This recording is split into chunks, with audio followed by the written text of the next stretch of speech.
But there is no, there used to be more streams out of Austin.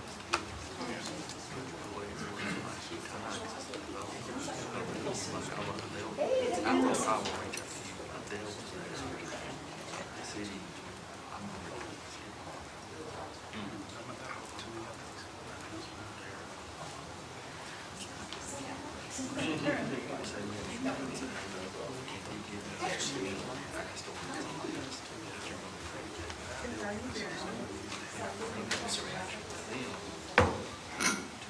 Good evening.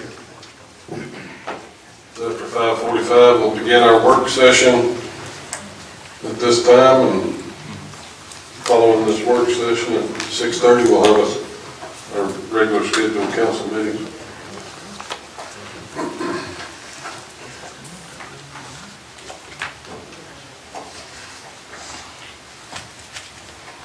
We'll start with Grace, if you'll brief us on what you've researched. Thank you, Mayor. I put in front of you guys a copy of the summary of the research I've done regarding decisions that the council will need to make about how your government is formed, or what form it takes, rather.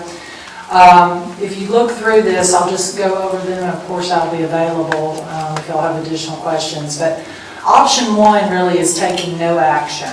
That means you guys don't need to do anything, you don't need to pass anything, discuss anything. And what's going to happen is you'll go to 6 council members elected at large. The mayor will still be elected at large, but he will sit down here. He will no longer be the presiding officer of the council. And that will be scheduled to take place at your next election. As you guys know, the next election is August 26th. You take office November 3rd, but of course before that you would need to qualify for the election. I talked with Connie, those dates are not yet precisely clear, but we're thinking it'd be no later than June this year. Okay, so one is take no action, and this will automatically occur. Okay, the option two is you can decide, as long as you are somewhere between 12,000 and 25,000 residents, you can decide to keep it as is. You have to vote on that, however, which means that you continue to have 6 council members. The mayor would continue to be elected and continue to be a voting member and presiding officer of the council. So you guys could decide to do that, to keep it like it is, but that would require an affirmative action. Option 3, you can let the change take place, and you can change the number of councilors to 5 elected at large. That's something you can also consider. Because if the mayor comes and sits down here, obviously you'll have 6, you won't have a tiebreaker. So, I mean, that may be important to you guys to make sure you don't get a 3-3 vote on anything, because then it would not pass. Could we go to 7? Can't go to 7 at large. You can go to 7 with single member districts, if you want to. So are we in population to the point that we could go to, are we in population that we could go to districts? Yes, you can. Your population as of 2020 is over 16,000. You can go to single member districts if you want to. That requires a majority vote. You can have not less than 5 council members and not more than 7. So 5, 6, or 7 with single member districts. That requires an affirmative act of the council as well, and that's going to require for y'all to get some expert help from people who establish single member districts, look at that composition, make sure you've got, equal population, make sure we're not doing anything racially discriminatory. So that would require, I think, some significant lead time. Another option that's been mentioned to me is the hiring of a city manager. There's 2 things that involve city manager. One is just hiring a city manager, and the other is moving to a manager-council form of government. So let's talk about just hiring somebody right now. That's going to be, the council would decide to hire somebody. You've got to choose the person who has administrative, executive skill. On page 3 are listed all the things that the city manager would have control over. That person would report to both the mayor and the city council, and the city council has the power both to hire and to terminate a city manager. Pelham does that right now. I'm informed, I did not know this, that Alabaster also, at least at one time had that form of government. That's an option for the council to consider. And the last thing, and the most sort of difficult logistically, is what's called a council manager form of government, where the mayor becomes totally ceremonial, essentially, and the manager would then be the executive officer of the government of the city. And that requires, kind of move to that requires the most. We have to have the residents of your city, 10% who voted in the last election, have to get a petition together, submit that to probate court, it has to be certified. You guys may have to have a special election of the folks in Calera to decide on that. And then you can make some changes there for how you elect your council. Either 5 members or 6 or 7. Some of those, depending on which direction you go, would be single-member districts. So that's kind of an overview. Of course, for y'all, as I mentioned before, you were previously under a federal court order. That court order, as far as I can tell, looking at the docket, expired as of the last election. But if y'all give me sort of an idea of where you want to go, my recommendation would be that we reach out to the Justice Department, just make sure we're not running afoul of anything that they have in place. But as far as I can tell from looking at that case in the docket, that court order, that consent decree has expired. So you've got some decisions to make, and from take no action up to and including something that's, requires a lot of logistical steps, which would be the council manager form of government. Any comments from the council? So you said that Pelham has that right now, so is that city manager an employee or?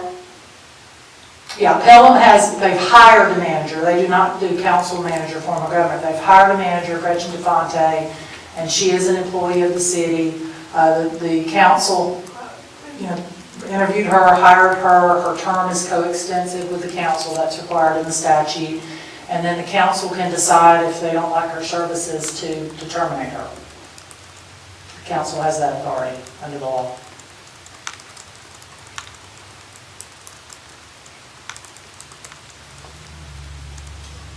In Pelham, I believe that their form of an election is in places, not districts where you draw lines, but in places. I think that's right. They're at large, like you all are. Yeah. But It's place 1, place 2. You take however many council members you're going to have, and you tag them as place 1 through 5 or 6 or 7, and they qualify in that place.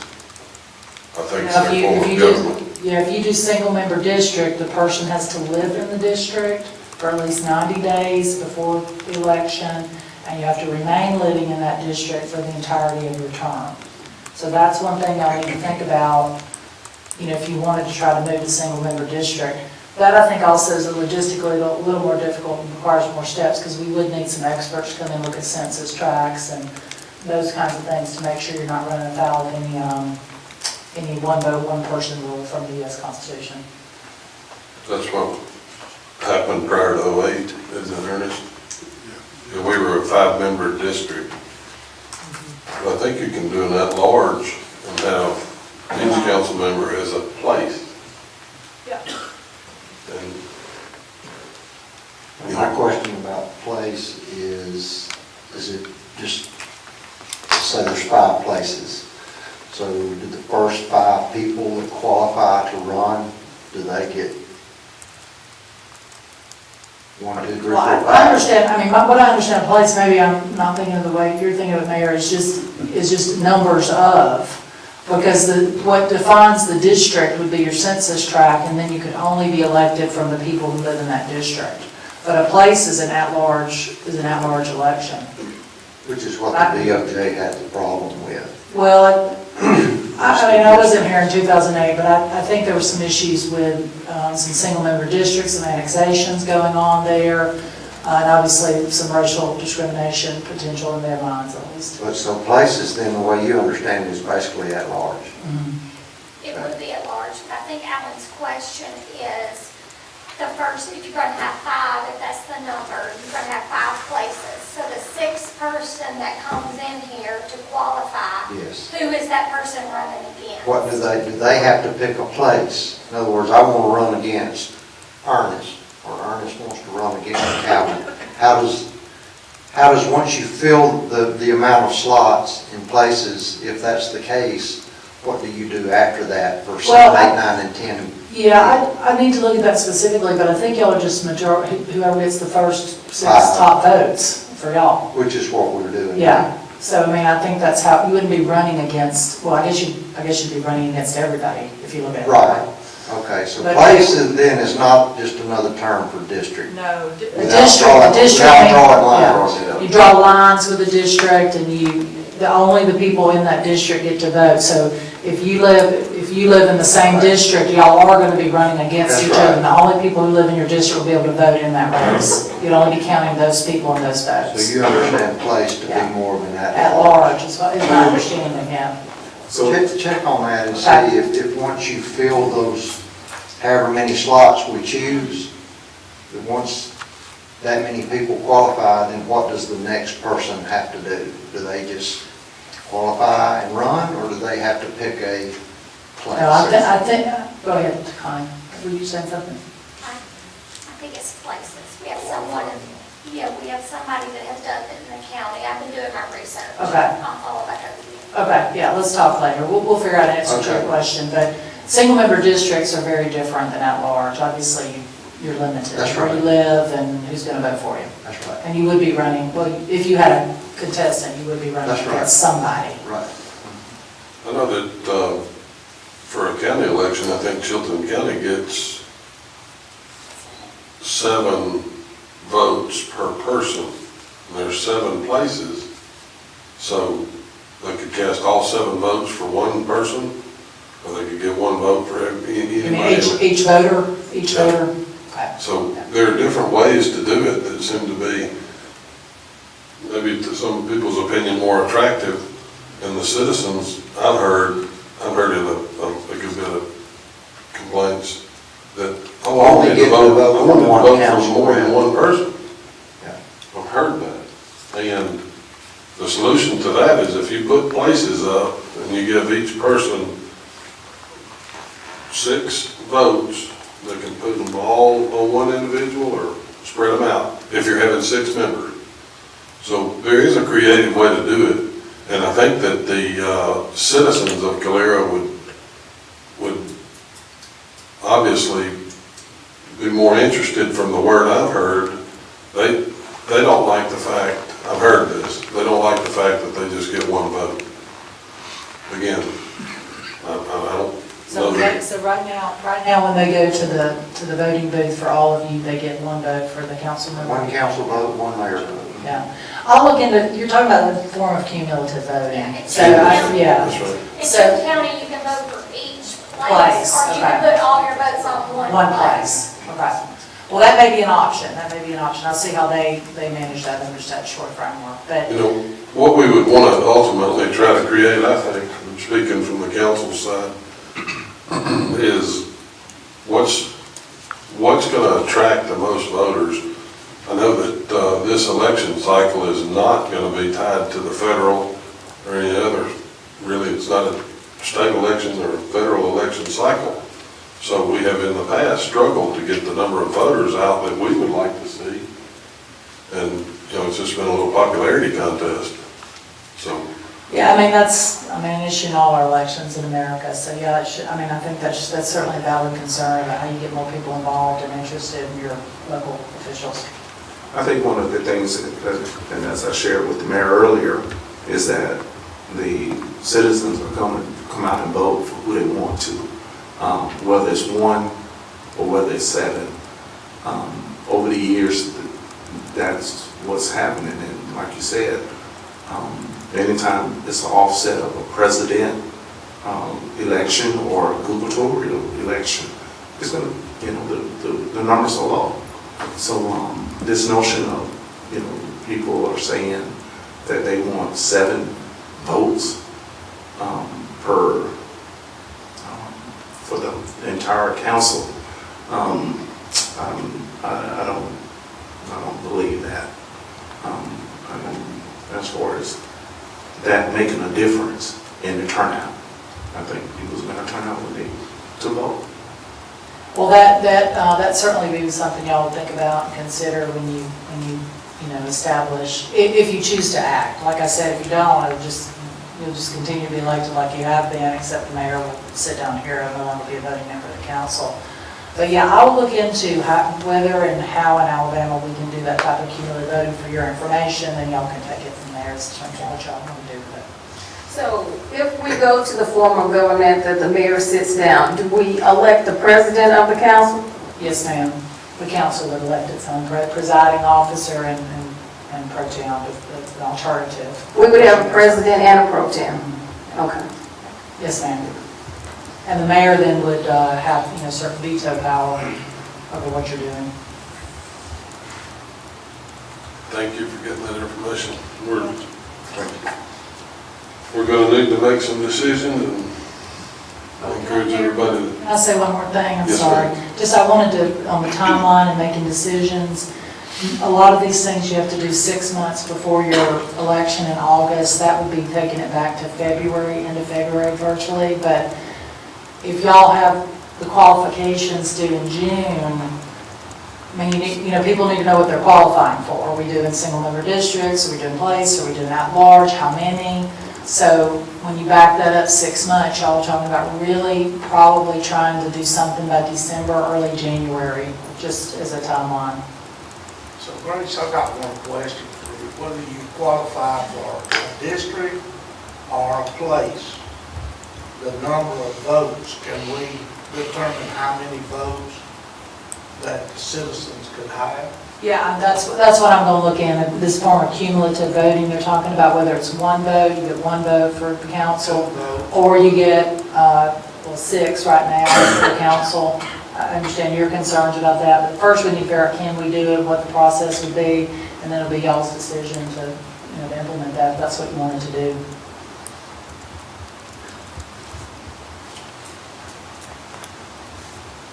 All right, Stacy?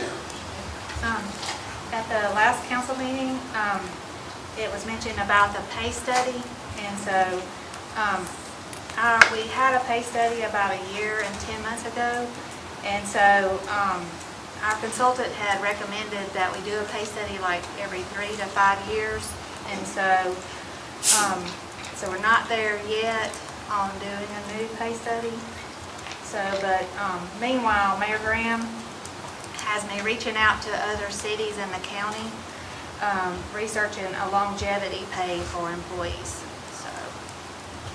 That's been talked about. I know Calvin's mentioned to Kelly a couple of times, and they've mentioned it in these council meetings about how we can take, how do we better take care of our employees? How do we better retain our employees? And the answer that I can come up with is longevity pay. It's the best way to do it. This council would need to adopt a resolution that would be reoccurring, and I've had Stacy working, Kelly's working with us, and we're trying to come up with some kind of nice number that we can put in the budget to take care of our employees. We have employees that have been fairly recent hires up to employees that have been here 25 years plus. So we're trying to formulate a win-win for everybody, and we're going to have some numbers for you.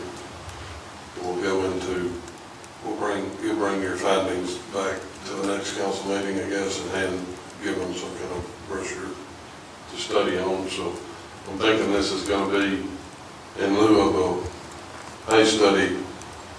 We may want to consider this. It's just a thought, and it's something that you guys can weigh in on. And if it's something we want to put in the budget, it'll be really, really nice for the employees. We can schedule this, maybe around Christmas time, and it'd be an annual thing, so it'd be a really good option for us, so thank you for gathering that information, Susie. Kelly? It's that time of year to start setting budget work sessions. So during the next council meeting, I'm going to bring some dates to you for the budget work sessions. And this year, we're going to do it somewhat different. There'll be 3 specific nights that different department heads are going to be scheduled to come. So like one night, for instance, it would be public work and fire. And that would be their time to discuss their operating budget, personnel, and capital. That'd also be your time to ask them questions about it.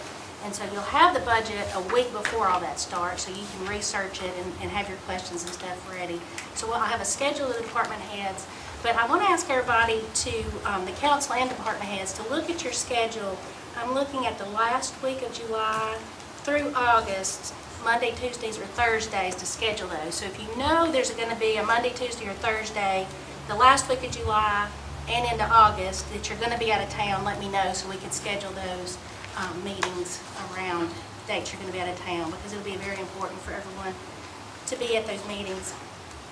So if you will, just shoot me an email and let me know if you know of any dates that you're going to be out, that we can schedule it for a different time. That's all that I have. Thank you, Chief. I don't have anything.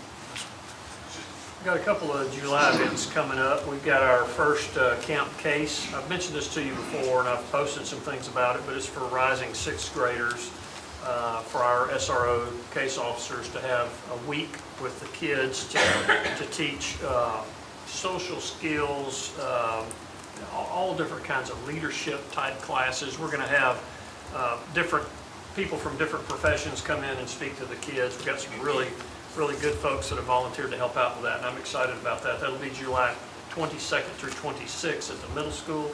And if any of you have time to drop by during that week, we'd love to have you come by. It's from 8 a.m. to 4 every day.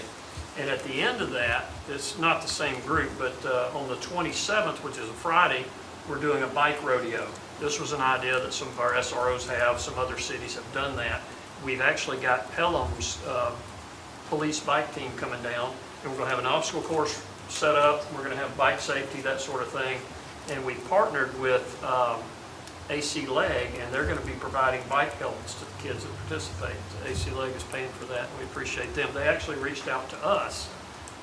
We didn't approach them. They reached out to us. They'd seen some of the things we were doing and wanted to know what they could do as a community partner to help, with our interaction with our youth. So that's July 27th. So we're excited about those two first-time events for Calera with our schools. We're trying to keep the kids engaged as much as possible with our SROs over the summer. That's all I got. Thank you. Kevin? I don't have anything. Bill? Just what's on the agenda. Bridget? No, sir. All right, Ms. Kay? Thank you. Just have a follow-up question regarding the fireworks ordinance. Are the fireworks allowed to be used only the 4th or the first few days leading up to the 4th, like the 1st, the 2nd, and the 3rd? Concerns about PTSD sufferers, pet owners, and other issues were brought to me by citizens. So are the fireworks just for the 4th? Or is it the days, like the 1st, today, tomorrow? Our ordinance is the 1st through the 6th of July. It allows for them the 1st through the 6th, Okay. between 6 and 10 p.m., except for July 4th, and it's 6 p.m. to 1 a.m. on July 4th. Okay, through the 6th, all We right. posted that today too, and James has posted it on the city website as well. Okay, thanks. It also allows for a date on New Year's, correct? Yes, sir. It's very similar. It does, yes, sir. And my next question is for Public Works, the resolution 2024-37, a bid award for the Community Development Block Grant Project for 20th Avenue area. Bill, can you explain or describe what will happen? Is that for repairing certain things, the sewer and things like that? But you have also for traffic control. That's part, for anytime you shut down a street, that's part of MUTCD is that you got to set up temporary traffic control. Okay, so we just repairing what we already, that needs some attention, things like, There'll be point repairs, there'll be line replacement, and there'll be lines that are relined, and there'll be some manhole replacements. okay. I was hoping that we were getting some real things done, like the sidewalks and stuff, but that'll be another grant, huh? All right, well, that's all that I have. Grace, you answered the question, and I will ask you about the voting structure for that. For the mayor, that process, that's all I have. Thank you. All right, Debbie, I don't have any there. Kenny? Yes, sir. The property of the lawyers, did it close? It's closed on Friday, unless we can, the vacant properties behind the logo, both closed as well. Okay, that's what's that. That's correct. That's good. Okay, so, are we going to have a manpower to be able to clean up the debris for the lawyer's office, just the brick and stuff, do you think? What are you looking like on cleaning that up, Bill? Before the Thursday event? For the 4th? Just getting the debris off that lot. Yes. I think I should have people there tomorrow that I can scoot over there. I don't remember, but I don't think it's a ton of stuff. I think I've already got equipment close by. I think we can get it tomorrow, probably. That's all I got, Mike. Yes, thank you, ma'am. There are two questions I have. Ms. Ricks, thank you for gathering that information. It's more directed to the council. The results of the feasibility study for the school system. Can this council tonight be in agreement that next council meeting that we be prepared to call a roll call vote for that? We've had this information now for, I think this is the second council meeting that we've had, and the information that is, the time is plenty enough time for us to look over this information. And I'm just asking the council, because we need to set a date and time to deal with this, as far as taking a vote on it. And also, I'll follow up on what this information that we received tonight for the change of government. Would this council be willing to make a decision as far as which decisions, which option we're willing to take?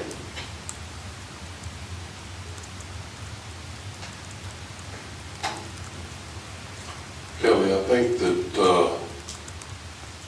Dr. Harvey was, I know we had a meeting this past week, and he was supposed to be here and involved in a car wreck on the way here, so we haven't finalized some of those things with him at this point ever. He was going to give us the budget, discuss some of those items with Kelly, and I don't know when he'll be here, so we may not have the information all ready for a public hearing for the next council meeting. But it'll be coming soon, as soon as we can.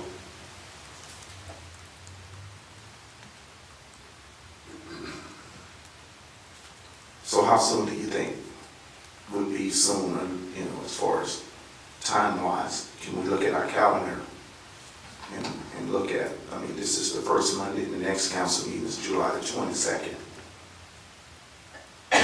Do you think between then and now, you got the information that you need?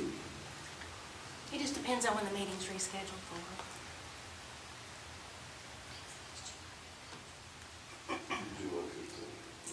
The next one, yeah, July 15th.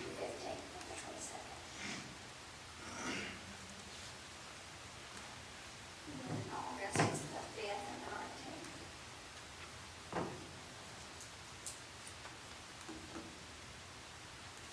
That's all I have. Alan?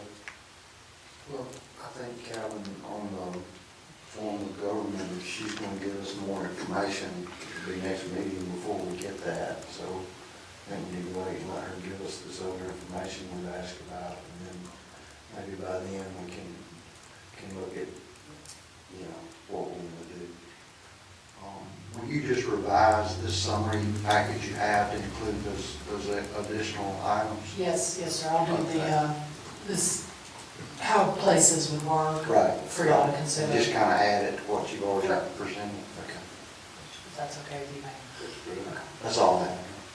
Would you get that information as far as would that information not just be for council meeting? Will you gather that information and email it to us as far as, I mean, how? Yeah, I can email it to Connie and she can distribute it, that's preferable. That's okay with y'all? Ernest? No,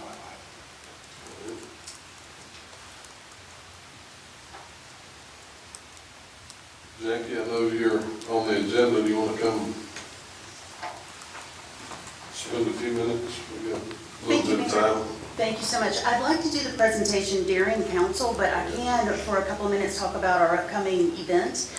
We have our next First Friday on a Thursday, this Thursday for the 4th of July, and we're very excited about that. There's a lot planned. We have a tremendous fireworks presentation that is coming, brought to us by TNT Fireworks. We're really excited about that.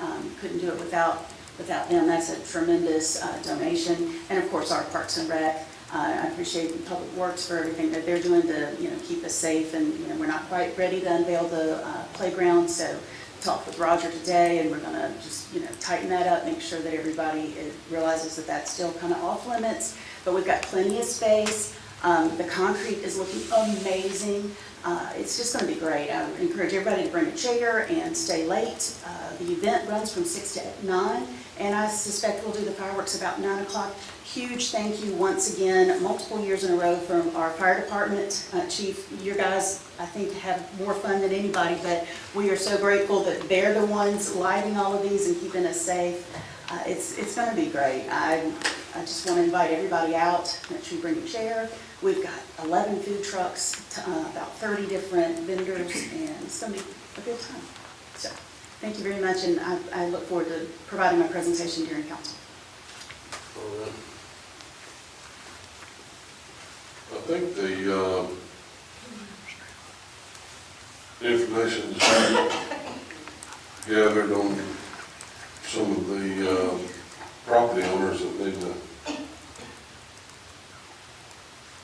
do the power hookups to those buildings. I think we have some of that information. If you don't mind, Dennis, maybe stopping by and talking to Kelly. She's got some performance on some of those property conversion from aerial to underground. Anyway, I think we have some of that worked out, some of the details, some of the complications that we've overcome. Robert has been out there looking and kind of figured it all out, and part of the work up to now has been the conduit put in the ground. So this is one of those dreaded times, but the property owners, I think, need to come together and help us get this resolved and move forward. So we appreciate that. We did get the ordinance of the easement that Grace drafted. I think that's got us in a good position to move forward. I think Bill has ordered the pavers. What was the lead time on the pavers, Bill? I think it's about 8 weeks. Yeah, that was the dilemma we were trying to push to get those ordered in a timely manner. And so I think when we get all that shaped up and dealt with, it's going to be a very nice place down there. I've had compliments after compliments on that. I appreciate that. I appreciate you, Jackie, for heading up what you do. Thank you.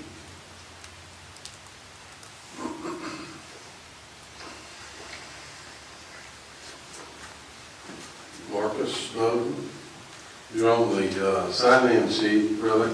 If you wanted to address us, I don't know if you want to wait till after, or Well, we got about 10 minutes. good evening to everybody. Mayor is actually part of Jackie's presentation. Okay. I mean, I actually just got this out of the cleaners to actually impress you tonight. So I appreciate it if I get that opportunity when Jackie gives me the signal. I got you. I'll spin up out of this chair and spring into action. I don't know if you had a sermon that you wanted to come bring. Well, you know, I will admit now, the Baptist ministry is in my blood. You know, but like the book says, you know, I was born in sin and shaped in iniquity. So that's why I don't get in the pulpit. I appreciate you being here. I haven't seen you in a while. Yeah, good seeing you. We got a street light on the agenda. Has anybody got any comments on that downtown? This, I think, Jackie, will light up the parking area. That'd be great. In the area where the Bowden's building is gone. Yes, sir. That parking, or that light was, I think we've all figured out, it was probably something that the Bowden's had installed and paid, you know, on a monthly basis. But I don't personally have a problem with turning the light on and the city paying the bill. I think it's important to be lit up down there.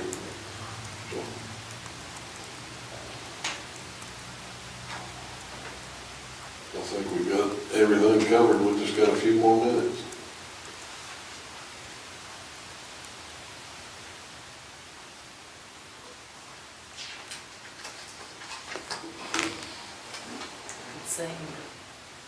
Could sing, Mayor, but y'all wouldn't like it very much. Do we need to take a quest? It would be sad. Alex, I think, he'd be the one carrying the solo tonight. Yeah. We have exciting times downtown. I see most of our guests here are from that energy that's generated from our downtown project. It's most of the board. I'm excited. Mary, how does it really look? A lot different. It's impressive. I'm Mary Helmer, worked with Main Street, Alabama, so Mayor, it's been a while since I've seen you, but your Been a downtown while. looks very, very different. But We're in the transformation stage bet you will. It's great. daily.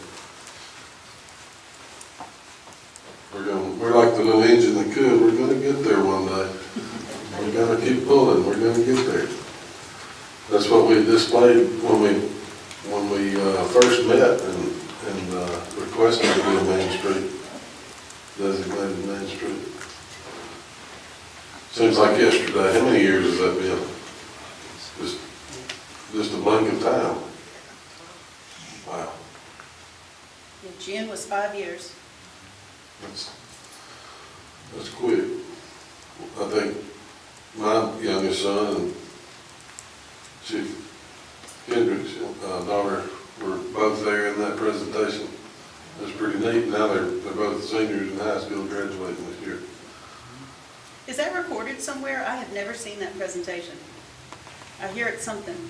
I don't know if it was recorded, but it sure was. Marcus topped it off. I promise you they gave us this because of Marcus, his comments. It was fun. And that's why we keep it. Oh, yeah. Mayor, I've got one question, whenever you get a chance. Go ahead. The question's gonna be for Bill.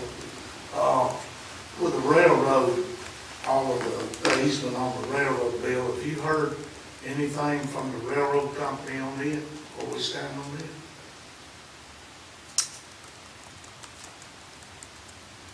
No. No, I haven't. When's the last time we made any kind of contact with them?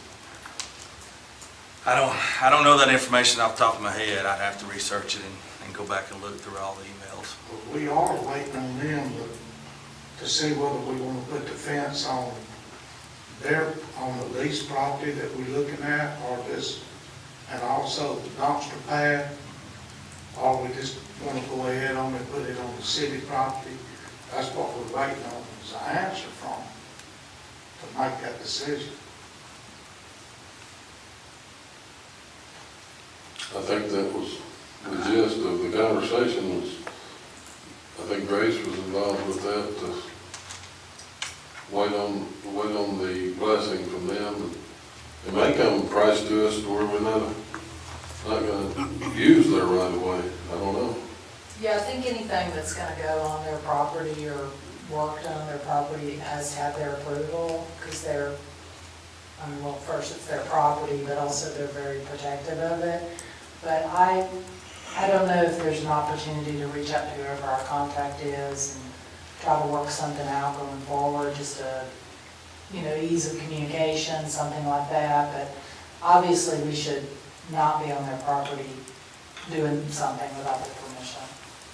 And you'd consider that as minute as weed eating, I guess. I do, just by virtue of their very protected interest in their property. We've already kind of gotten sideways with them over the infrastructure we put in, and we're still, in the process of paying for that and doing the engineering study and all that. But I don't know who your contact is, Bill, but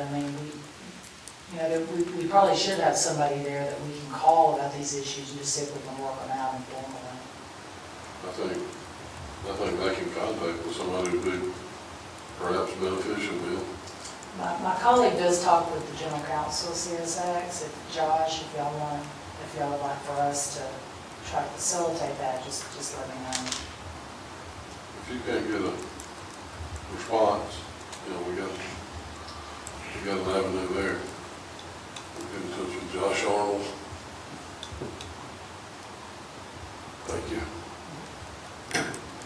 John, I have, since we got 2 more minutes, there was some excitement one time about a big plan that the Railroad Museum was going to do to tie into perhaps downtown Jackie. I hadn't heard anything else about that. Is there something still in the making with the Railroad Museum in downtown, some kind of connection? Well, they have done a feasibility study, and at this point, it's kind of tabled. They're not sure about pursuing that because it was a very large expense. But we do try to stay in contact with them. Dennis and I are both members of the museum and try to keep in touch with them and hopefully where we can assist, help them move forward. But for that major project, I don't think there's been any traction. Is that fair to say, Dennis? Yeah, there's been no change as of 60 days ago. Okay, so it's hadn't been voided, it's just no action. Yeah.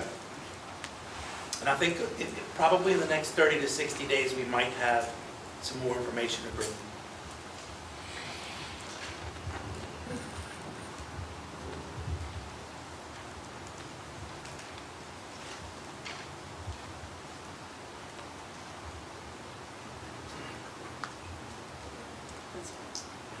Mayor, yes, I was just going to add, CSX-wise, I've been in contact today with the local track supervisor, and he's going to meet me tomorrow in the morning, and he's going to cut everything on that block for us. Okay. He'll cut that ditch and clean all that up for us. Good. Got that handled.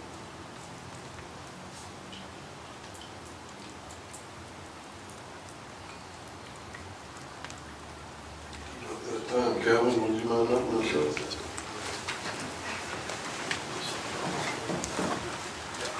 Lord, Father and our God, once again, you allowed us an opportunity to come before you and serve your people. Lord God, we thank you for all that you do. We thank you for who you are. Lord God, we ask for your blessing over this city. Lord God, we pray for leadership. We pray for our citizens, those that protect us. Lord God, we give you all the glory. Lord God, we thank you. Lord God, it is you that because of our movement, we give you the praise, we give you the glory, we give you the honor. In Jesus' name we pray. Amen. Pledge allegiance to the flag of the United States of America and to the republic for which it stands, one nation, under God, indivisible, with liberty and justice for all. Thank you.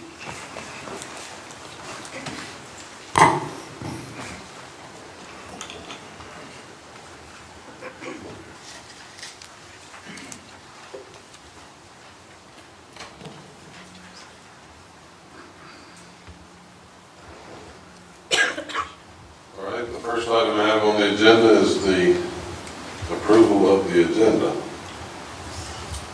I hear a motion with. I make a motion to approve the agenda. I'll second. Got a motion and a second, all in favor, say aye. Aye. Now I need a motion to approve and dispense the minutes from our work session and our regular meeting on June 17th. I make a motion that we approve the minutes and the work session for June 17th. I second. Got a motion and a second, all in favor, say aye. Aye.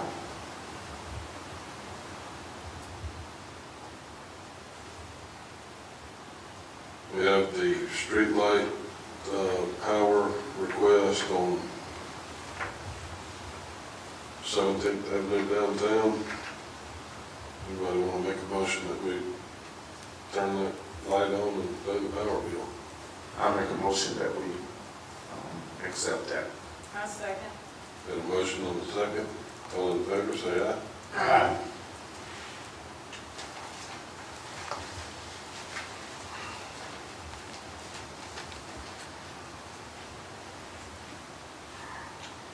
Resolution 2024-36. This is in our policing policies and handbook. These upgrades, changes to our policies. I do need unanimous consent on this if we want to move forward. Mayor, can I make a comment Yes. before we do?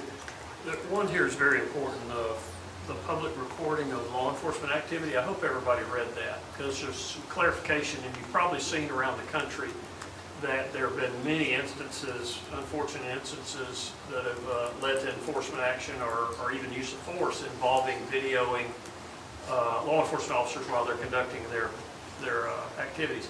It is absolutely legal for citizens to record law enforcement activity, no question about it. There's been police officers around the country that haven't understood that, and they've told people that you can't record. You can. What you can't do is you can't interfere with the law enforcement officer while he's conducting whatever business he's conducting. There is not a really firm, hard rule. There's been proposals for distances, like I know that some states say you can't come within 20 feet, that type thing.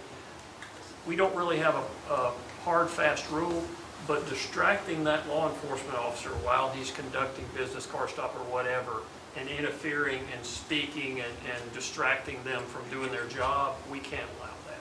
So I want to make sure everybody understands there's two purposes for this particular policy. It's to inform our officers that it is absolutely your right to video anybody. You just can't interfere with the activity that law enforcement officer is conducting. Does anybody have any questions about that? Because that's controversial. I'm very happy with this policy. I like the way Lexipol has it drafted. It's been reviewed by their attorneys. It's been tried and true in courts. And they, like I said before, they have over 4,000 agencies they represent. But I think it's very important to have a policy like that. We didn't have anything anywhere similar to this in the past. And it's very important for the police officers to understand the rights of the citizens, but it's also important for citizens to understand how dangerous the job is and that the officer has to concentrate on the task at hand. Anybody have questions for me on that? That's a very important policy for us to understand. Okay, thank you, Mayor. Mayor, I move for unanimous consent on resolution 2024-36. I second. Got a motion and a second for unanimous consent. All in favor, say aye. Aye. Opposed likewise. Now I need a motion to adopt. Make a motion to adopt. I second. Got a motion and a second. All in favor, say aye. Aye. Opposed likewise. Resolution 2024-37.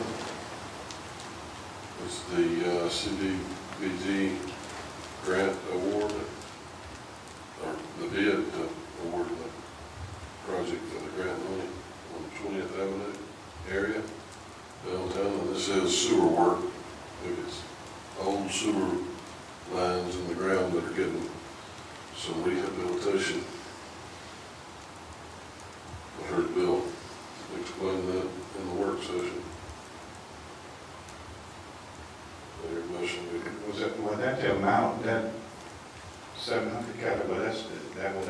out of that grant? The grant's 500,000. 500, So our so- percentage is going to end up being 37%. So they pay 500. So the total project, the award that you've got right there is,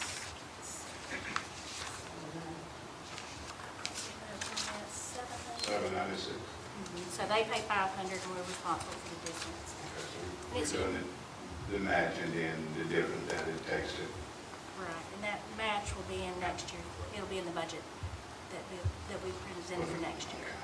And it was tagged along with some of the, Kara applied for the grant, but it was tagged along with some of the SRF money. So it extends us a little farther as far as being able to do all the work we want to do with the SRF money, so it just stretches that. And, you know, these block grants are only, they can only be used for certain things in certain places, so that was kind of the gist of that, but it's parlayed with other money that we have already appropriated for sewer rehabilitation. And that is the last of the unicorns, right? That forced the CDBG individually percentage, is that correct? That's the one the county is taking. Right. That's my understanding. That's correct, Connie. Connie's on that board. Correct? That CBDG is now going over to the county to decide. Is that? No, this, Not from here forward, will oh yeah, from here forward, everything will go go to to the county and it may be appropriated to us if we get any more. Right. That's right.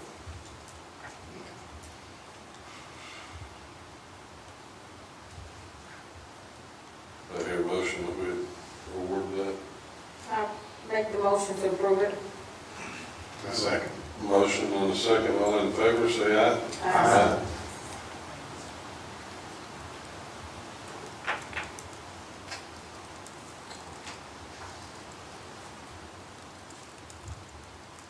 It's all on our regular agenda. We got Jackie and Marcus. Want to speak to us after Jackie? Thank you so much, Mayor and council members. I really appreciate the time, allowing us an opportunity on the agenda today. I've got a special treat for you. You all hear from me all the time. I'm going to sit down. I think you see me enough, but you don't see our board of directors, who are always behind me. And I'm excited that our vice president is going to come up and speak with you. And we also invited Mary Worth here from Main Street, Alabama. So you've got a little bit of a treat. We're going to give you a slightly larger recap. So rather than just an update about festivals, I'm going to tell you a little bit more. Okay, so if you will, I'd like to invite Marcus. Thank you so much.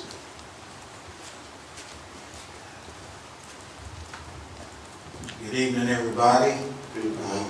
Again, it's great to be here tonight. I know I don't get here as often as I used to, but, you know, as you guys hear on the news and in print on a regular basis, there's always fears about Social Security going away.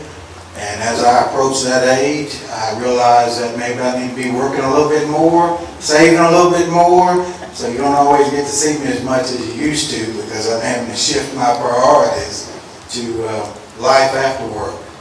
But as Jackie mentioned, I humbly serve you guys as your vice president of Calera Main Street and your organization committee chair. And Jackie and Dennis asked me to give the presentation tonight to kind of change things up, give you guys a fresh face to look at and a different voice, and kind of fill you in on where we've been, where we're at today, and where we want to go here in the future. James, I'll kind of cue you up as to... I got you. Oh, you got it? You got the clicker? Good, okay. Because, you know, I didn't want the mayor to see this first picture of himself and be bedazzled too quick. But to get started here, I wanted to start things off with a couple of reveals. And it's not a gender reveal, so Chief Kendrick, you don't have to worry about pulling the fire alarm. There's not going to be any blue smoke or pink smoke, anything like that. But I felt it necessary, since I was going to be up here tonight, that a couple of things be brought to you guys' attention. Several weeks back, at a council meeting, Councilmember Cost came to the meeting in a particular attire, and once I had a chance to review that information. I was sitting and I was watching it, and all of a sudden I just said to myself, no. You know, but I thought about it and I said, well, you know, Dawn's been a huge bright spot in this man's life, so she probably told him it's okay to wear it, so go ahead and wear it and go ahead and reveal yourself, so to speak. And he knew once I saw it that I was going to say, okay, I guess it's time.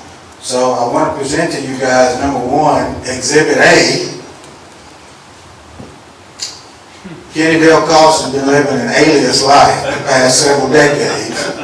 After skyrocketing to stardom back in the 80s and 90s, he decided to come to quiet Shelby County and live a anonymous lifestyle. So, of course, he dropped the James Sonny Crockett label and became Kenny Dale Cost.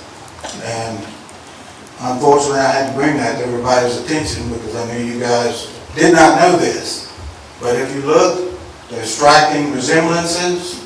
I won't go into where all the changes are today, but you know, Father Time does have its effects on us.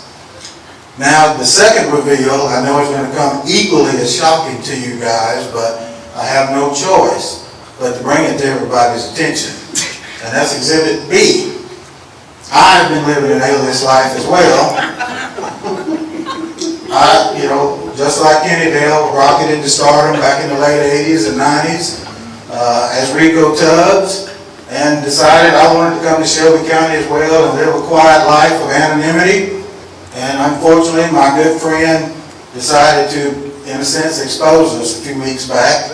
And I had to let you guys know that, Rico did a better job, I think, than Kenny Dale of disguising himself simply by consistently consuming thin sliced fried pork chops and Bob Evans mashed potatoes. But I think it worked effectively, again, until my good friend presented himself several council meetings ago. But that culmination of these reveals basically lets you guys know that the next exhibit, teamwork makes the dream work. And we thank the mayor for selecting Kenny Dale as being the liaison, and I have to make sure I pronounce that correctly so my birth certificate won't be revoked from Louisiana. But choosing him as our liaison between Calera Main Street and the city because he works very well with us.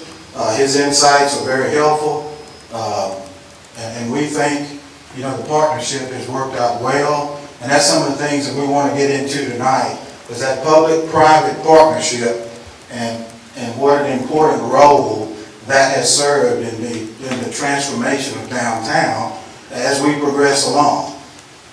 And we put together this symbol kind of to show in a triangle fashion how the city, as the public side of things, and Main Street helping support the private side of things, come together and form a strong bond that, in the infinity shape, just to steal from Toy Story, that we hope will last for infinity and beyond. So that's kind of where we see things, and we think the relationship that we have and communication and work efforts, to bring things along, has worked well for our citizens. The public purpose, which was something that I wanted to touch on tonight, because really that's what we're all here for, is to serve and support the public. And so, our leaders in the state of Alabama saw this as a very important standard that needed to be included in the Alabama Constitution, as you see. And it's set up to give municipalities like ours the flexibility, to encourage economic development, permits local governments to, among other things, use public funds and other items of value, aid, or to any individual firm, corporation, or other business entities, public or private, for the purpose of promoting economic and industrial development within the city limits.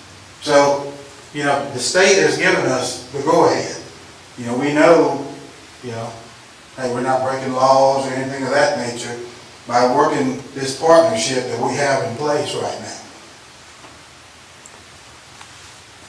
So just to give you guys a quick update on Main Street today, since becoming a designated city, which we pointed out has been 5 years now as of June, we've seen 12 new businesses open up, as well as an apartment that I told Dennis, let's be careful about how it's rented out, but I'm not sure what's going on with that right now, but now that we got cameras, I think we can find out, man. We can get to the bottom of it. We've reduced the downtown vacancy from 84% to 24%, which I think is, in a 5-year span, is quite remarkable. And we've created some new downtown events, that we didn't have before, and a lot of those ideas came to us as a Main Street Board through our Main Street Alabama Association.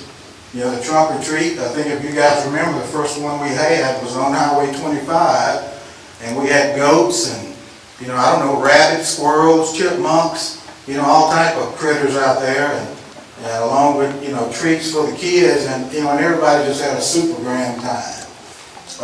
And of course, that's grown to the point to where we're using, the parking area a lot over the railroad tracks now for our trunk or treat. The First Friday events, that's just turned into a normal, regular, routine thing in the spring and the summers now. And I can tell you guys firsthand, Rick Walton, Lee Morrison, and myself oftentimes were manning the Main Street table or tent during the First Fridays, and we interact with a lot of, of the public. And I'll just be honest with you guys, we may not be the prettiest cheerleaders you guys have ever seen, as far as face or shape, but there's definitely no 3 people any more enthusiastic about promoting Calera than the 3 of us. And you can see the excitement, in everybody's face when we explain to them what's going on now and what's going to be happening in the future, which we think is super important. Married on Main Street was an event we had last year that we think worked out very well. And we think we're uniquely positioned to continue to do that because, first and foremost, we've got wedding cake extraordinaire with Creations Galore and more. Secondly, we've got a florist at Plant. And thirdly, we've got a church/event center, where the wedding ceremony can take place, as well as, our new pavilion. So, we're uniquely qualified, to be able to present, an event of this nature. And then, of course, the development and promotion of, the downtown master plan that Jackie presented to the council back in 2022. I want to show you guys a couple of before and after pictures of the businesses that we do have open. Collectivist Church, which was a former Bear department store. Creations Galore and more, which, continues to contribute to my waistline.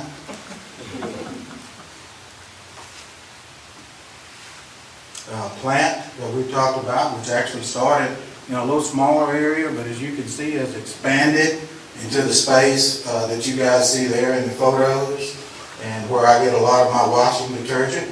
And I would encourage you guys to shop there as well. Great laundry detergent. I know the guy that makes it, and it's great stuff. And last but not least, Fuzzy Butts, which is a pet store that does a great job serving the public, not only in Calera, but outside of Calera doing deliveries as well. So we got some great businesses to kick things off, but we're far from finished. There's still a lot more work to be done. As you guys see, we also, part of our activity and promotion is making physical improvements to the downtown area with the new Coca-Cola mural. As you can see, the mayor there in the middle, flanked by some of the council members that were able to make it, along with the Coca-Cola bear and representative from Coca-Cola. And also I want to mention, coming soon, hopefully by August, we'll be unveiling the archway, welcoming everybody to the Calera Courtyard. So, these are projects that, we have taken on ourselves, as a Main Street Board, to help improve the area. Now, I'll yield the floor to my good friend, Miss Mary, so she can give you guys some state level update. Thank you. I remember coming to Calera when you were first kicking off your application process and how excited everybody was about the process of becoming Main Street City. But for me, the most impressive thing was the tour that we took of the entire city. And I'm going, holy smokes, your high school looks like a college campus. Your golf course is fabulous. I mean, all the things that we saw throughout the city just clearly showed a love for your community and a commitment to your community. So we were excited when the city wanted to turn that love and that commitment to the downtown district. And we had seen some pretty cool stuff happen in your first 5 years. So, yes. So I wanted to tell you a little bit about, I think most of you realize that we have invested fairly heavily in Calera ourselves. Year one, you're here a lot. You saw a lot of me in year one with your new program orientation, 4-point training, your strategic plan, all the stuff that we did with that. Year two, we did a market study because it's super important for you to understand your economics of your community, and for new businesses to open up within your district, they have to have access to that data. We provide that for them.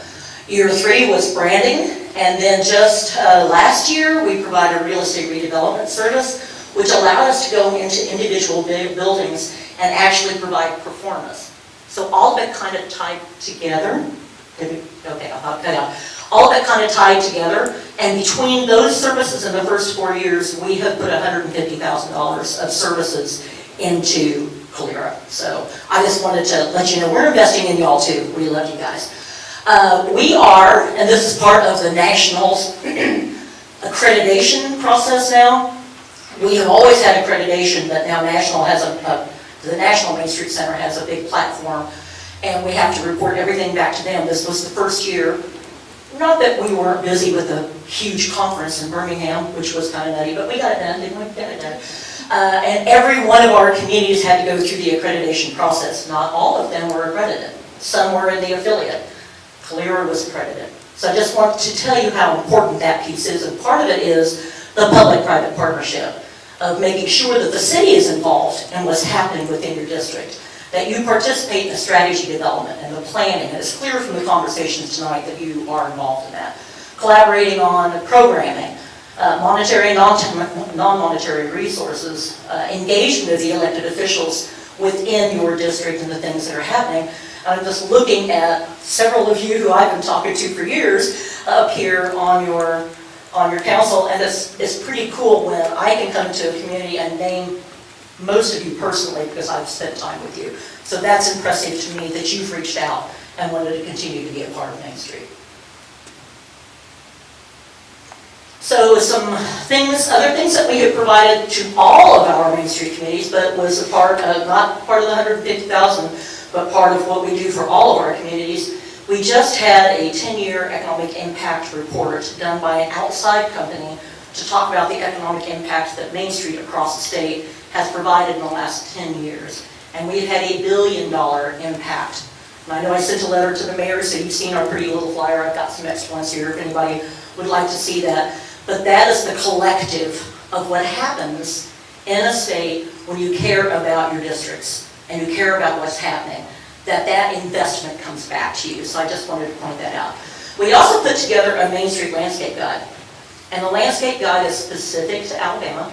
It's specific to the growing zones across the state of Alabama with things that will actually grow in a Main Street district. Because sometimes what grows in your yard is not going to grow in the stress of a downtown district. So having that landscape guide, we just released that last December. The other thing we were doing is code and zoning best practices. And we wanted to be able to provide something to anybody who was interested, from council members to people who are interested in developing in a district, what the best practices on code and zoning are for development in the state. That is on our website now, if you have not already seen that. Would love your feedback on it, but it's really meant to kind of help people understand the importance of that. This last year, we provided a $25,000 access to a $25,000 grant per Main Street city. Jackie was right out of the gate. We had 2 cities who were within the first couple of weeks of announcing it that put in an application for the grant and received. So they have, theirs is for the Clear Courtyard. They received the first half, the 12.5, they'll receive another 12.5. The other lovely thing is, because she was first out of the gate, we'll start a new round in October. So they're looking at applying for the next round of 25,000 for a facade grant, I think is what you're looking at. So that's 50,000 in cold hard cash that we're providing to you as well. As well as lots of individual resources that we provide specific to a different local Main Street district. So as I mentioned, Clear is doing the grant already for the courtyard. We are also looking at, we've now placed 8. They're refurbished shipping containers. Having grown up in the truck driving business, my family ran a trucking business, I've seen so many of those in my life.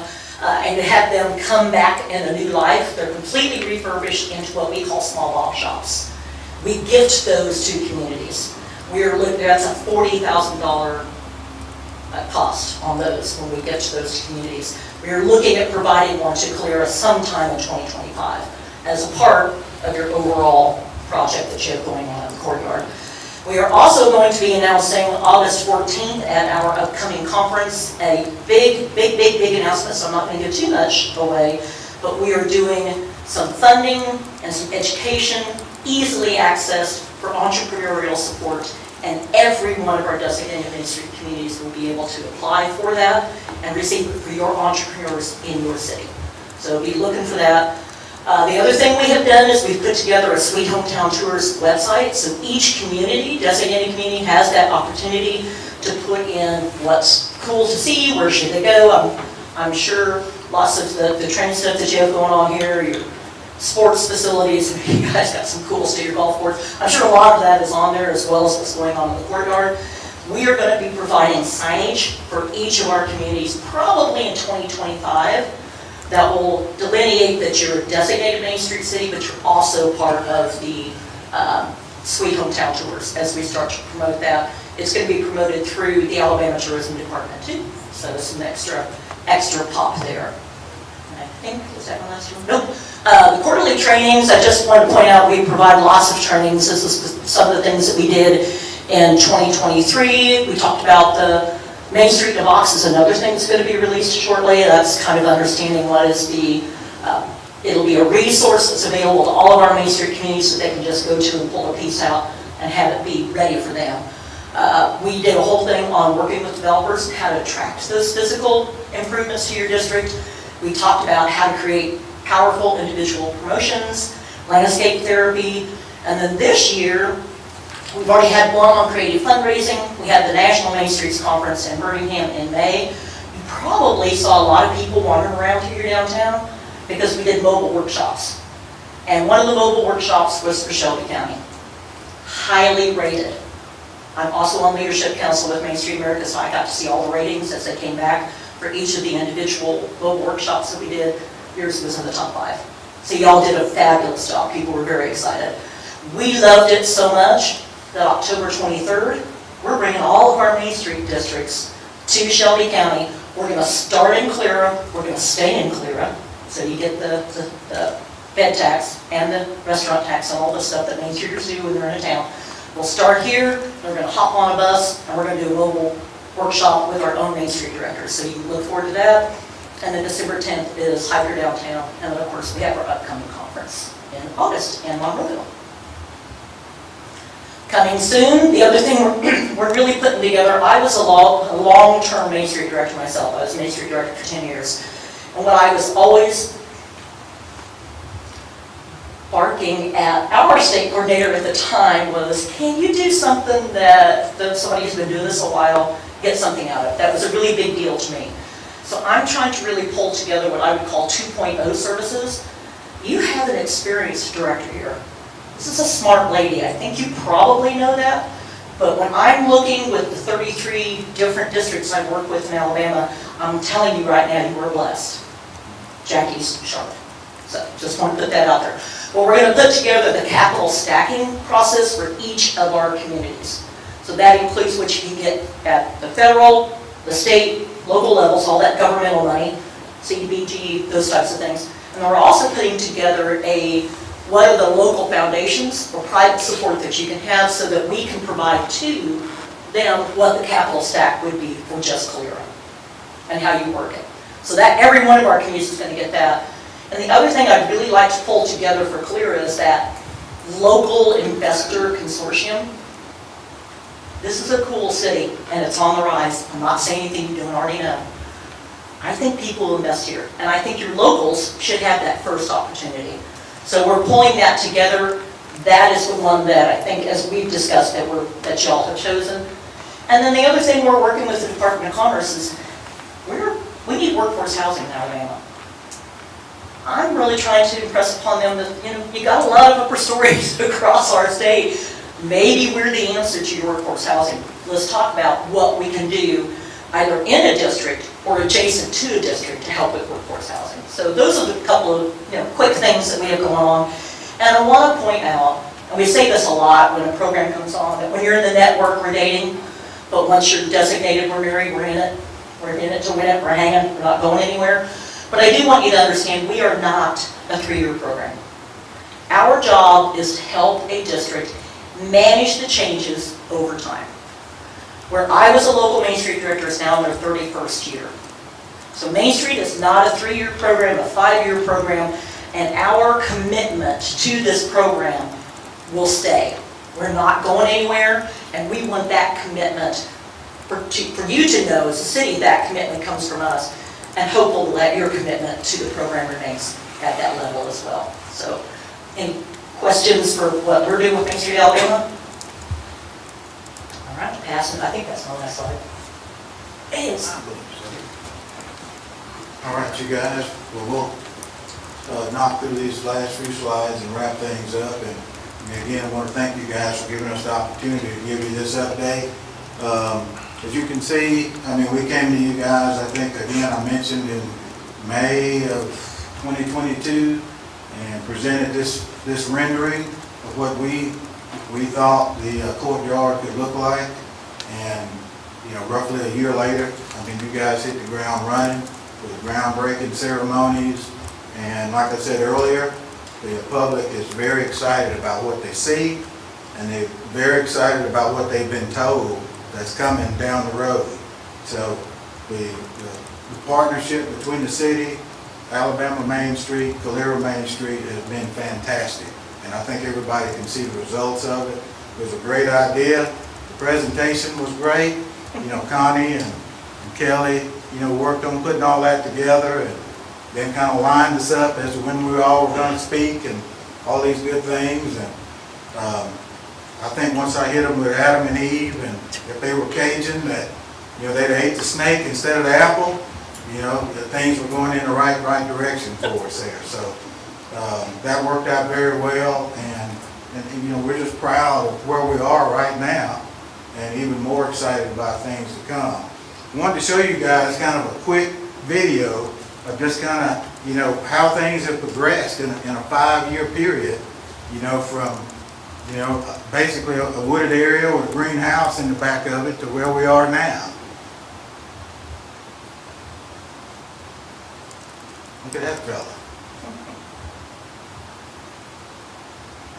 Storage building's gone away.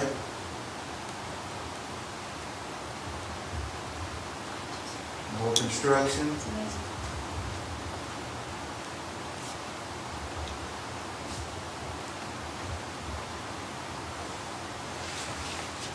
The pavilion being erected, restrooms, which I'm telling you, I've used it today and it was wonderful. It was wonderful. Playground is under construction now, which is beyond a shadow of a doubt is going to be a big hit with mothers and fathers with kids.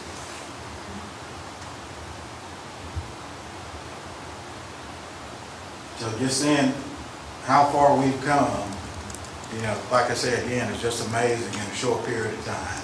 And, the best is yet to come, bottom line. So as Mary mentioned, I just want to touch on, We've looked at getting a container for a business incubator program.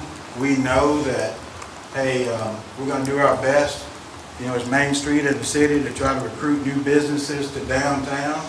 But not all of them are gonna be, large businesses with capital already in place, ready to go big. So what we wanted to do was to be able to organically help grow some businesses as well for our downtown. This incubator program will help accomplish that and get some people with some great ideas started on having their own business. Now, of course, there'll be, a program and a committee set up, to screen business ideas and to give them support, like Mary mentioned, that will be the big news coming in August, to help, entrepreneurs get ready to have their own business. And so, one of the things that we're going to talk about tonight is what we needed to support, that incubator program. Also, we mentioned facade improvements. We know it had been mentioned in previous council meetings that, the rear of the businesses needed some improvement. And we listened, we heard you, and, we're pursuing facade improvement grants, to try to help transform that. Now, this is just a rendering, something that we grabbed from an associate of ours to kind of help give you guys a general idea. This is not 100% how things will turn out, to appear like, but we just want to give you guys an idea of what we're hoping to pursue, to improve the appearance, of the rear side of those buildings. With phase one, working toward a completion, we know, from a Main Street and private side, activity, this is one of the things that we need to try to get accomplished. And, it's a win-win situation where, improvements made will help, of course, increase the value of the property. And that, of course, increases property taxes, hopefully draws new businesses that will help increase the sales tax revenue, new business license, increase in foot traffic. And of course, one of our goals going into the next fiscal year is to increase the number of events that we have downtown and even increase the different days, like on the weekends, like Saturdays, for example, with some car show activities, farmers markets, things of that nature. So, you'll be seeing more activity going on in the Calera Courtyard in the days and years to come.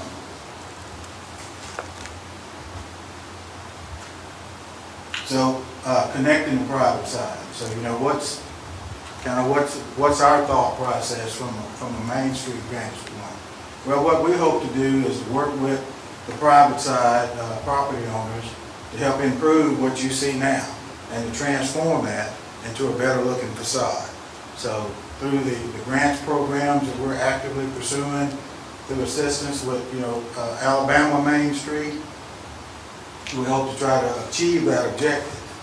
But the ask that we're asking of the city, and that'll help us as a board, get the direction that we need, or we need to know what we've got to do as far as our pivot, is having the infrastructure in place, before the pavers, are set and things of that nature for the container that we hope to get, that we're either through Alabama Main Street or through another means. Our goal is to have that container, in the Calera Courtyard and, start an incubator program. So if the city can help us with that infrastructure, that would be a big help. Also, I think the mayor mentioned about the underground power. And we know this is a big ask, but if you guys could help us out there, in exchange for that, our focus would be on changing the facade in the rear. And of course, knowing that Bill's got some streetscape work that's going to be coming in 2025, it's going to be really important to try to get the rear part of these buildings completed and out of the way, because activity is going to have to move from the front to the rear while this work activity is going on. So those were the two main things that we wanted to present to you guys as far as an ask or request of the city. So again, just want to say thank you guys, not only for everything that you've done up to this point, but the plans that you guys have for downtown in the future. It's really going to help transform, our community here. And of course, the goal is to try to not only increase the traffic, but we want to pull traffic off the interstate. And we think, the Sweet Home Tours will help us accomplish that, with that signage. And, if you think about from a Parks and Rec standpoint, we have a lot of travel ball activity that goes on this time of year, a lot of people in town. If we can encourage them to spend their dollars and spend their time downtown Main Street, then that benefits us all. And so, that's our hope and our goal, moving forward. So, I'll open the floor up. I got two very distinguished ladies here to help answer questions tonight if anybody's got any questions. So let me ask you this on that incubator. Yes, sir. Container. If that was put out there, how much construction you estimate that to be as far as where we are now? If it was already prepared at this state, Right. instead of coming in once the pavers are out, having to dig them up and replace them. Tell me, can you kind of? Yes, sir. Yes, sir. I'm talking about that more in months to come, years to come, or do that needs to be considered now? That would be an answer, for now, because before you guys get the pavers in place, it would definitely be a cost-effective way to do it versus coming back later and having to dig those things up and try to miss anything that's already underground. The people that's here, know where everything's located. I know you guys are experiencing, just like a lot of people in the industry, the senior people are picking their days to retire, and when they leave, that knowledge leaves with it. So definitely you want to strike while the iron's hot, while the construction activity is going on in that area. If we could get that setup in place as far as tie-ins, then, once the container is actually acquired, then, we're miles ahead, light years ahead of our situation. So from Main Street Alabama's perspective, we'd be looking at probably dropping that in June of 2025. That's about the time frame it kind of worked out this year. We're dropping one, well, I guess it's July now, but we're dropping one tomorrow in Anniston, we're dropping the other one on the 9th in Elba. So that kind of from the grant prep time to dropping it takes about 6-7 months. So Marcus, I think you're asking for, what I'm hearing here is, y'all show us where the area is gonna be. Yes, sir. You're asking for sewer hookup, stub up, water stub up, and maybe possibly power stub up. Power's Yeah, already in the done, future. to my knowledge. Because that's the future site there in the Pocket Park area. And I believe that power has already been stubbed. We would just need the additional utilities. And for look and feel, we'd probably brick it, make it look exactly like the rest of our. This is how Enterprise did theirs. Yeah, I'm just gonna everyone's a show little you different. A picture of how they did it. Yeah, these are some We make it very pictures of nice. some actual containers that are in service right now. Because you have public restrooms, we don't plumb these, so having a hand washing station, I think would be a good idea. But it's only 100 square feet, so it's meant to incubate and have somebody give an opportunity to test their product. The minimum rent is $50. That USDA, because we get grants from USDA to put these in, so we're required, and actually that rent would go back to Main Street, didn't come to us. $50 is pretty cheap for 100 square feet, but it also gets very small very quick. So it's kind of like when your kids move out and you redo their bedroom, it becomes smaller and smaller and smaller. Yeah, you want them to succeed, but you also want it to be uncomfortably small pretty quick because you want them in brick and mortar. They're never intended for somebody to be in. Usually 90 days is about the length that people, before they start moving to somewhere else, which is our intent. Well, keep in mind, they'll be getting entrepreneurial support, you know, before they actually move in and while they're in that facility. And then like I mentioned, you know, it's important, we think to everybody, we know it's been mentioned, you know, during council meetings about improving that facade, and we don't disagree with that. You know, if we're gonna make the changes that are being made, you know, in the downtown area there, then definitely the facades need to transform along with it. And our goal, what we'd like to be able to do, is to work with those business owners, you know, to make that a reality. And we feel like we can accomplish that, you know, with you guys' help. We've seen progress on a few of those to the rear. Yes, sir. Maybe some of the bigger ones, we haven't seen any movement on the rear in 5 years, so. And we have the ability now to come alongside them and incentivize them to, with a grant program. So many Main Street cities, and even bigger cities that don't have a Main Street program like Alabaster, they just started a facade improvement program, a grant program throughout their city under their DRA. It's a great vehicle for such a thing. We have been applying for grants, and we have monies that we can put toward this to make this, get this started, and we will continue to do so. We will be able to, over the long run, spend much more money when we are targeting it for this. And it will be a lot easier when you are, what do you always say about, you know, if it's not your money? Oh, other people's money, other people's rules, that's what I would say. So these type of programs have a lot of details that go with it, a checklist, and of course this is a little bit different because we're going to start with the obvious, much bigger. But then we can establish this grant program to last years to come. And that's the type of thing that if, let's say we want to work on the front of a building or across the street, something else. A facade grant program can cover the parking spaces, the paint, the awnings, the windows, anything that might need to be upgraded or improved, as long as it's a commercial space and it's public facing. And I think it's a terrific way for us to assist them and encourage them. It's meant to create more economic development and improve the aesthetics of your downtown district.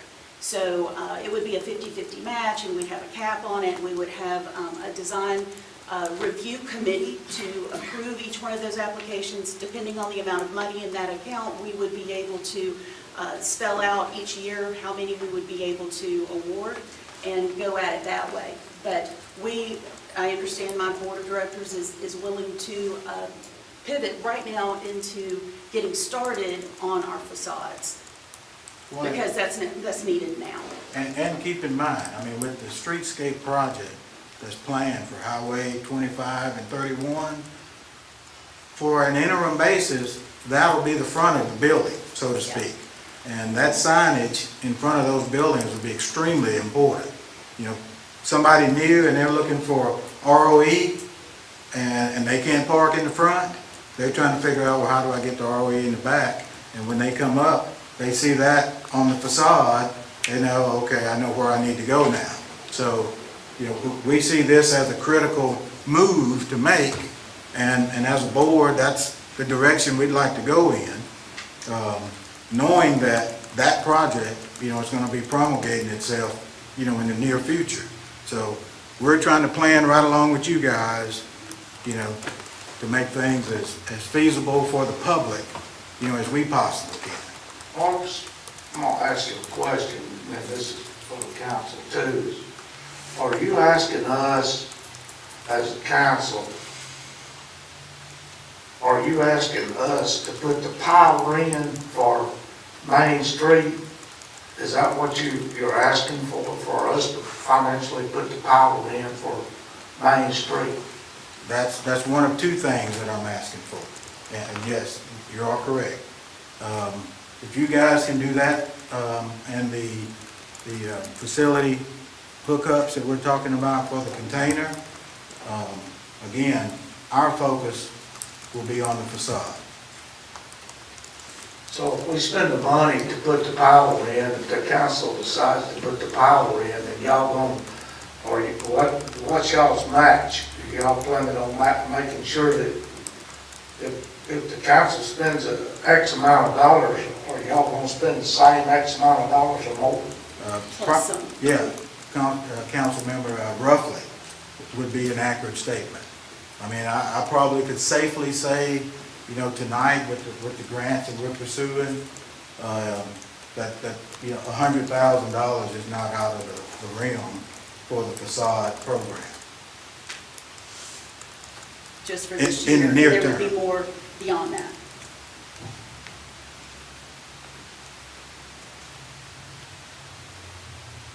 Any questions?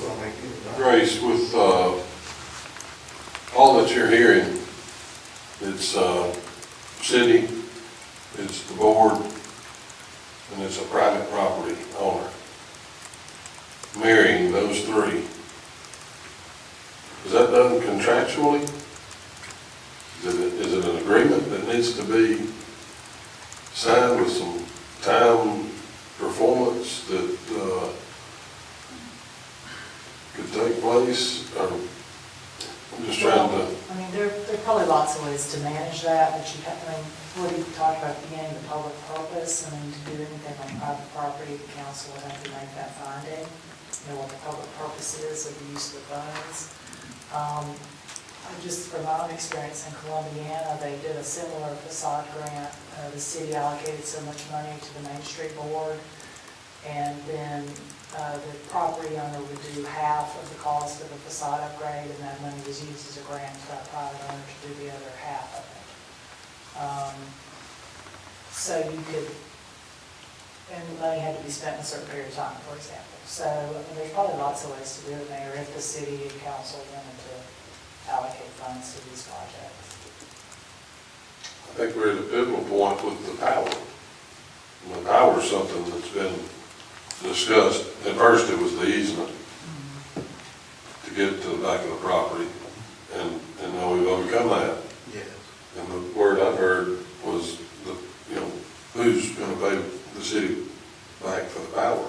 Because we've gotten estimates, we kind of know, we know how the layout works, we know all of the needs, and it's $130,000 of expense.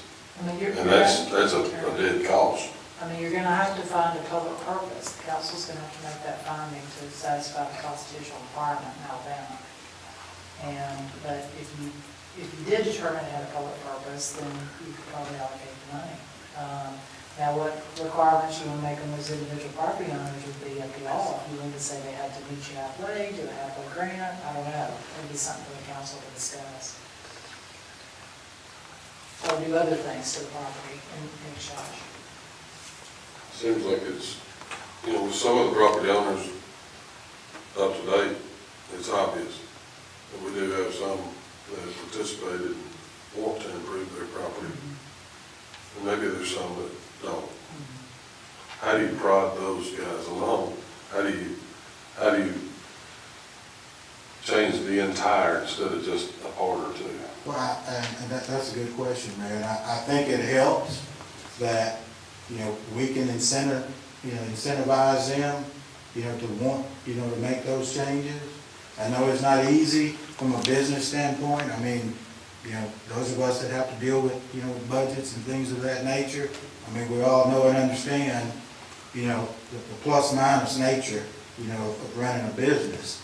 But, you know, if as a nonprofit, you know, Main Street is able to help support that effort, then that cushions the blow, you know, from that property owner, business owner, et cetera, to make those improvements. And that's what we're trying to do, is to try to help that process along, you know, because you're right. I mean, you know, everybody necessarily, you know, doesn't jump for joy when they're looking at, you know, making a significant expenditure, and they're trying to see, you know, where their money's coming back on it too. So, again, that's why I wanted to mention that public purpose, because, I mean, that is a very important doctrine that's included in the state constitution for that purpose. You know, where a municipality sees that such a move will help improve the economic vitality of an area, then you pull the trigger, you know, and make it happen so that, you know, that area can continue to build, grow, and thrive. And that's what we all want to try to accomplish with revitalizing this area. So that's a great question, Mayor. As we moving forward with this project, will Main Street move right along with us and not hold us up, where we can go ahead on and get this project over with as far as their renovations and stuff like that? I think the mayor was asking, kind of like, was that what you was asking, Mayor, timeline? Yeah, we've been looking at the facades for a lot of years, and like I said, some have, some haven't improved theirs. And what's the standard? I don't have the standard, the board has the standard. You guys have picked out what you want. Well, and again, that rendering is just an idea. I understand. Yeah, but it's to show, you know, hey, this is what the rear could look like versus how it looks today. I understand, you know, we can see pretty pictures all day long, but how do you tie that property owner that doesn't want to do a thing to improve? I mean, we end up kind of working around and beautifying everything around, but then there's maybe one eyesore. I don't know, is that the case? Is that what we're looking at?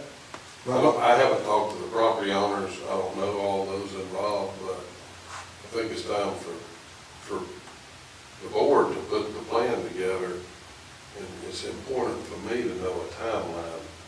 Hey, by X date in 2025, the facades on the back look like something like you're rendering.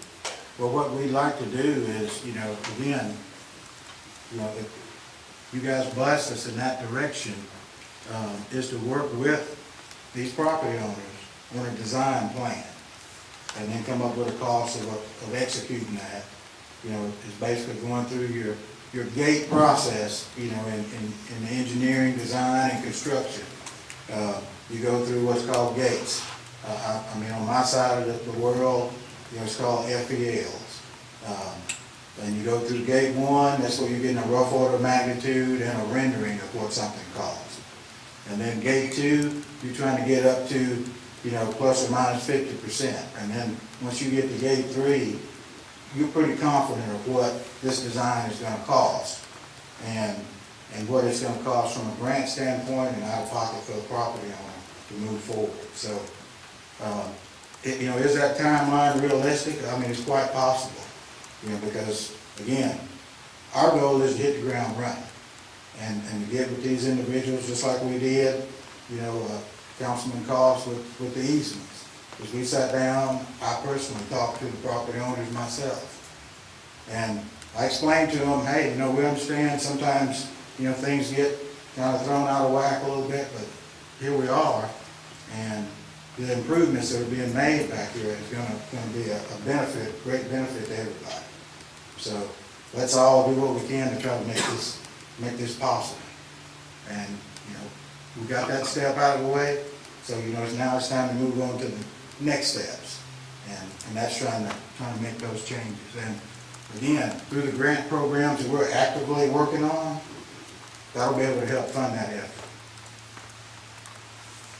When can you give us a timeline on that full renovation of those facades?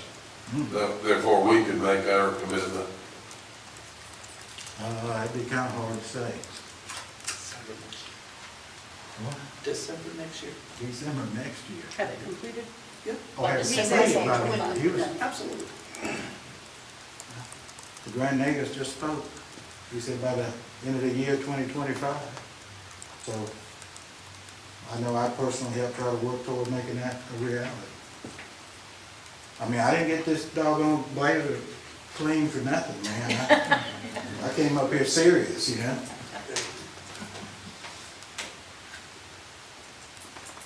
What's the council have to say about the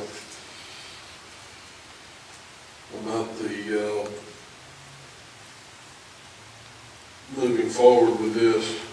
It's my, like I've expressed to you, it's my opinion that we need to have, possibly we need to have all the property owners at the table they're the ones that would be willing to commit to something.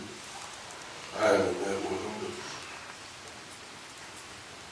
but, you know, you're asking the city to pay for something. We're asking, when is this gonna be completed on the facade, so we can table this discussion, or if the council has any questions, we can answer those, and circle back up whenever we get a timeline. I would move, if I knew for sure, from every property owner. Seemed like it took a long time to sign the agreement on the easement. I don't know who drug their feet, but the easements were tough to get signed in return to me. But the good news is that did happen.